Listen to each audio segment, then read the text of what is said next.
Bismillahirrahmanirrahim. Assalamualaikum warahmatullahi wabarakatuh. Waalaikumsalam warahmatullahi wabarakatuh. Perkenalkan kami dari kelompok berapa ya? Kelompok 8. Kelompok 8 ingin menjelaskan tentang eksperimen yang kita lakukan tentang plasma DBD dengan bahan dieelektrik menggunakan resin UV. Pertama-tama pengenalan dulu apa sih plasma DBD itu. Nah, plasma DBD itu lucutan plasma senyap atau silent discharge plasma yang dapat dioperasikan pada tekanan atmosfer. Lucutan plasma senyap ini dalam industri skala besar digunakan sebagai pembangkit ozon atau O3. Nah, dengan gas sumber yang digunakan itu biasanya oksigen.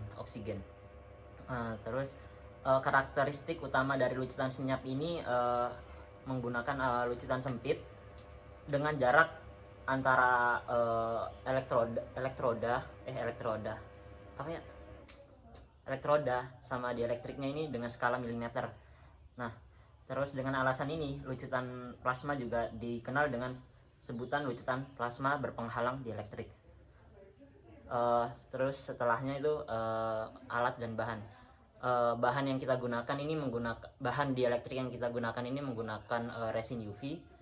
Kemudian alat dijelaskan sama Andika. Untuk alatnya itu sendiri, yang pertama itu ada power supply sebagai pembangkitnya, terus ada kabel penghubung antar penghubung dari power supply tersebut dan rangkaian akan kita sambung, dan tentu saja selanjutnya adalah rangkaian DC. Nah, setelah itu ada elektroda yang kita gunakan itu dari aluminium tape. Terus sama yang terakhir itu adalah gunting untuk kita bisa motong-motong aluminium tape-nya itu. Oke, nanti setelah itu kita rangkai semua alat-alat dan bahannya seperti foto yang kita tampilkan.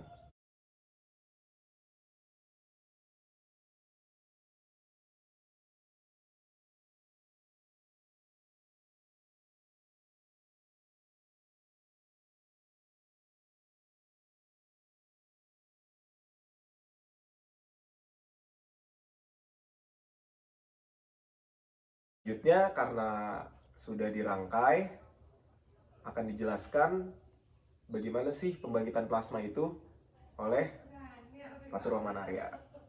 Gas bro. Oke. Mungkin untuk tadi udah jelasin ya cara ngerangkainya. Mungkin sebelumnya akan saya jelasin dulu cara pembuatan resin UV-nya gitu gimana, ataupun pembuatan dielektrik ya. Pertama, kita menggunakan software Inventor untuk mendesain dari bentuk dielektriknya dengan ukuran tingginya itu 0,2 cm dan juga diameternya itu 4 cm. Nah, setelah itu dari software Inventor itu kemudian nanti akan diekspor dalam bentuk software C2Box yang nanti sebenarnya itu software yang digunakan untuk 3D printing. Kemudian nanti dimasukkan flash disk, kemudian selanjutnya pada proses pencetakan flash disk itu dicolokkan kepada 3D printing. 3D printing yang kita gunakan yaitu tipe LCD. Yang kemudian nanti kita tuangkan resinnya di wadah yang 3D printing tersebut. Nanti kita tinggal pilih desain yang sudah kita desain. Kemudian selanjutnya nanti kita tinggal tunggu beberapa menit untuk terjadinya proses pencetakan tersebut. Nah, kemudian setelah dirangkai, plasma dapat dibangkitkan.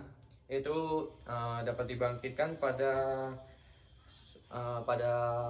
tegangan inputnya itu sebesar 8 sampai 10,9. Yaitu dengan tegangan outputnya itu 1453 volt. Nah, kemudian untuk selanjutnya untuk analisisnya karena resin UV yang kita gunakan itu dengan konstanta dielektrik 3,5 hingga 5, kemudian setelah diberikan tegangan, terdapat medan listrik yang akan menjadikan ion itu terjadi polarisasi pada bahan dielektriknya. Namun karena terdapat ada ikatan dipol, maka ion itu tidak akan terpisah dan plasma itu akan terbentuk mengikuti arah medan listrik. Nah, kemudian karena kita menggunakan dua elektroda dengan bentuk yang sama, sehingga plasma yang muncul akan berada di sisi-sisi sisi-sisi elektrodanya, bukan berada di bolongan ataupun di di elektroda yang terdapat bolongan, tetapi di sisi-sisi elektrodanya. Ketika diberi tegangan nanti akan timbul medan listrik. Nah, kemudian ion yang pada di bahan dielektrik itu akan terjadi polarisasi. Nah, namun karena terdapat ada ikatan dipol yang menyebabkan ion itu tidak akan terpisah. Nah, plasma akan terbentuk mengikuti arah medan listriknya karena bentuk dari kedua elektroda kita sama, sehingga plasma yang muncul berada di sisi-sisi samping dari elektroda tersebut. Nah, kemudian setelah kemarin kita lakukan percobaan, nah kita melakukan percobaannya itu berkali-kali yang menimbulkan bahan dielektriknya itu semakin lunak. Nah, itu yang dapat menyebabkan terjadinya kerusakan yang kita dapat simpulkan. Bahan dielektrik itu tidak bisa digunakan secara terus-menerus ataupun secara berulang-ulang, yang menyebabkan bahan tersebut akan semakin lunak ataupun ikatan polimernya akan atau rusak atau terputus dan mengalami degradasi.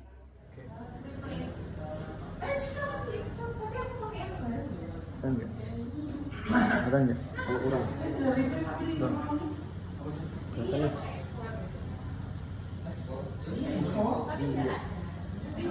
Ini direkam juga. Dia langsung simpan saja.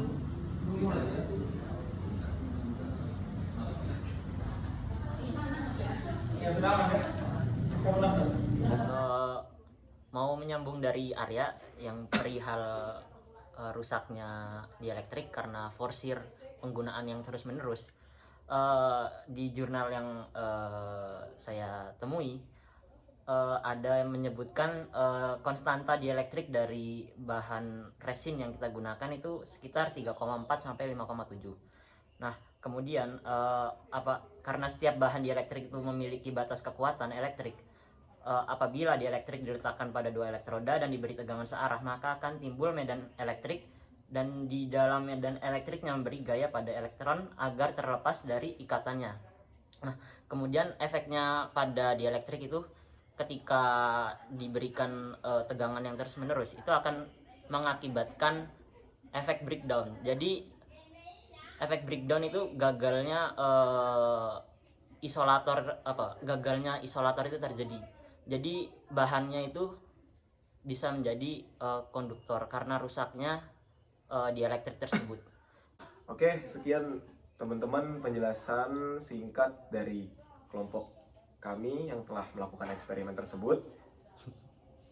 Apalagi ya, kira-kira paling itu aja sih ya yang bisa disampaikan dari apa yang sudah kita lakukan. Oke, sekian ya teman-teman, terima kasih. Wabillahi taufiq wal hidayah. Wassalamualaikum warahmatullahi wabarakatuh.